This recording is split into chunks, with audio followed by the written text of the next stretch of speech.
بسم اللہ الرحمن الرحیم۔ محترم ساتھیو، السلام علیکم ورحمۃ اللہ وبرکاتہ۔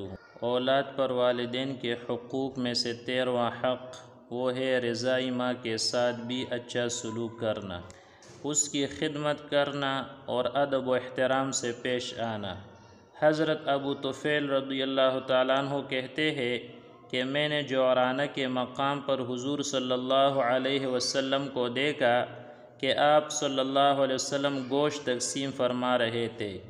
اتنے میں ایک عورت آئی اور نبی کریم صلی اللہ علیہ وسلم کے بالکل قریب پہنچ گئی۔ آپ صلی اللہ علیہ وسلم نے ان کے لیے اپنی چادر بچھا دی اور وہ اس پر بیٹھ گئی۔ میں نے لوگوں سے پوچھا، یہ کون صاحبہ ہے؟ لوگوں نے بتایا کہ یہ نبی کریم صلی اللہ علیہ وسلم کی وہ ماں ہیں جنہوں نے آپ صلی اللہ علیہ وسلم کو دودھ پلایا تھا۔ 14واں حق اولاد پر والدین کا وہ یہ ہے کہ والدین کی وفات کے بعد بھی ان کا خیال رکھنا اور ان کے ساتھ نیک سلوک کرنے کے لیے ان باتوں پر کاربند رہنا جو کہ اس حدیث پاک میں مذکور ہے۔ حضرت ابو سعید خدری رضی اللہ تعالیٰ عنہ نے بیان فرمایا کہ ہم حضور صلی اللہ علیہ وسلم کی خدمت میں حاضر تھے کہ بنو سلمہ کا ایک شخص آیا اور اس نے عرض کیا کہ یا رسول اللہ صلی اللہ علیہ وسلم، کیا میرے والد کے مرنے کے بعد بھی کوئی ایسی چیز باقی ہے جس کے ذریعے میں ان کے ساتھ حسن سلوک کروں؟ آپ صلی اللہ علیہ وسلم نے فرمایا، ہاں، یہ چیزیں باقی ہے۔ نمبر 1، ان کے لیے رحمت کی دعا کرنا جس میں نماز جنازہ بھی شامل ہے۔ نمبر 2، ان کے لیے مغفرت کی دعا کرنا۔ نمبر 3، ان کے بعد اس عہد کو نافذ کرنا جس کو انجام دینا چاہتے تھے۔ نمبر 4، وہ صلہ رحمی کرنا جو ماں باپ کے تعلق سے ہو اور ان کی رضا کے لیے ہو۔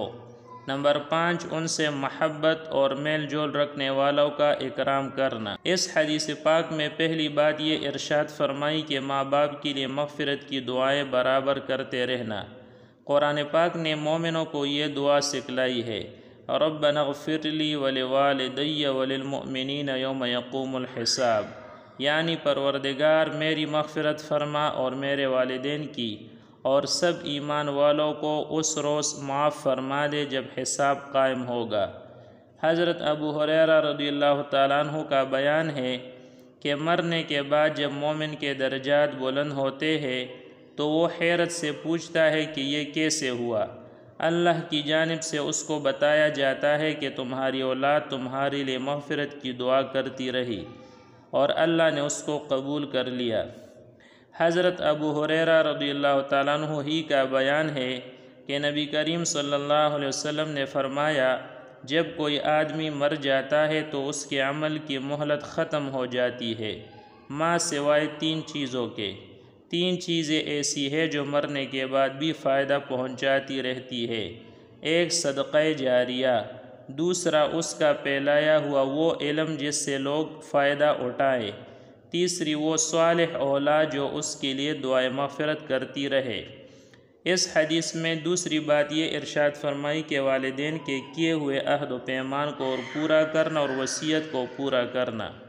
ماں باپ نے اپنی زندگی میں بہت سارے لوگوں سے کچھ وعدے کیے ہوں گے، یعنی اپنے اللہ سے کچھ وعدے کیے ہوں گے، جیسے کوئی نظر مانی ہوگی، کسی کو کچھ مال دینے کا وعدہ کیا ہوگا، ان کے ذمے کسی کا قرض رہ گیا ہوگا اور ادا کرنے کا موقع نہیں پا سکے ہوں گے، مرتے وقت کچھ وصیتیں کی ہوں گی۔ حضرت عبداللہ بن عباس رضی اللہ تعالیٰ عنہما کا بیان ہے کہ حضرت سعد ابن عبادہ رضی اللہ تعالیٰ عنہ نے نبی کریم صلی اللہ علیہ وسلم سے عرض کیا، یا رسول اللہ صلی اللہ علیہ وسلم، میری والدہ نے نظر مانی تھی لیکن وہ نظر پوری کرنے سے پہلے ہی وفات پا گئی، کیا میں ان کی طرف سے یہ نظر پوری کر سکتا ہوں؟ اس حدیث پاک میں تیسری کریم صلی اللہ علیہ وسلم نے ارشاد فرمایا، کیوں نہیں، تم ضرور سہیلیوں کے ساتھ نظر پوری کرتے رہنا۔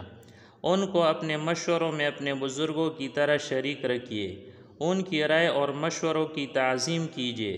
ایک موقع پر نبی کریم صلی اللہ علیہ وسلم نے فرمایا، سب سے زیادہ نیک سلوک یہ ہے کہ آدمی اپنے والد کے دوست و احباب کے ساتھ بھلائی کرے۔ ایک بار حضرت ابو درداء رضی اللہ تعالیٰ عنہ بیمار ہوئے اور مرض بڑھتا ہی گیا، یہاں تک کہ بچنے کی کوئی امید نہ رہی، تو حضرت یوسف ابن عبداللہ رضی اللہ تعالیٰ عنہ دور دراز سے ان کی عیادت کے لیے تشریف لے گئے۔ حضرت ابو درداء رضی اللہ تعالیٰ عنہ نے ان کو دیکھا تو تعجب سے پوچھا، تم یہاں کہاں؟ یوسف ابن عبداللہ رضی اللہ تعالیٰ عنہ نے کہا، میں یہاں محض اس لیے آیا ہوں کہ آپ کی عیادت کروں، کیونکہ والد بزرگوار سے آپ کے گہرے تعلقات تھے۔ حضرت ابو ہریرہ رضی اللہ تعالیٰ عنہ فرماتے ہیں کہ جب میں مدینہ آیا تو عبداللہ ابن عمر رضی اللہ تعالیٰ عنہما تشریف لائے اور کہنے لگے کہ تم جانتے ہو کہ میں تمہارے پاس کیوں آتا ہوں؟ میں نے کہا میں تو نہیں جانتا، آپ کیوں تشریف لائے ہیں؟ اس پر حضرت عبداللہ ابن عمر رضی اللہ تعالیٰ عنہما نے فرمایا کہ میں نے نبی کریم صلی اللہ علیہ وسلم کو فرماتے ہوئے سنا ہے کہ جو شخص قبر میں اپنے والد کے ساتھ نیک سلوک کرنا چاہتا ہو تو اس کو چاہیے کہ باپ کے مرنے کے بعد باپ کے دوست احباب کے ساتھ نیک سلوک کرے۔